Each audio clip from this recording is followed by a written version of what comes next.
નમસ્કાર ખેડૂત ભાઈઓ, હું વિશ્વાસ એગ્રો એજન્સી ધુડાભાઈ મારું નામ. તો આપણે કહેવી છે કે ખેતી કરો ખંતથી, એવા એક ખંતીલા ખેડૂત શ્રી અજયભાઈ ઈશ્વરભાઈ ની વાડીએથી જે એમને જીરું ઘરે લાવ્યા છે એ 2 વર્ષથી રેનો કંપનીનું રેનોનું 5 નંબરનું જીરું કરે છે.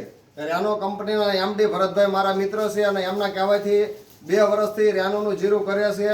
એમને લગભગ 10 વીઘાનું જીરું હતું અને મેં ખેતરમાં જઈને પણ જોયેલું છે અને આગળ પણ એક વિડીયો આપણે અપલોડ કરેલો છે. એ વિડીયો ખૂબ જ સરસ છે અને લગભગ આ 2 વર્ષથી રેનોનું જીરું વાવે છે. પણ આ વર્ષે પણ એમને જીરું વાવ્યું હતું 10 વીઘાનું, તો લગભગ 100 મણની આજુબાજુ જીરું થઈ ગયું છે. અને દાણા જોઈ શકો છો તો એકદમ મોટા દાણા છે, એકદમ મોટા અને ભરાવદાર દાણા છે અને ઉતારો પણ સારામાં સારો આવેલો છે.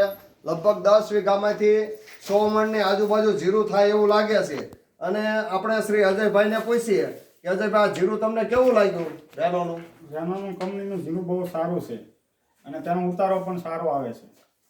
અને હુકારો ઓછો લાગ્યો હતો? હા, આવ્યો જ નહોતો.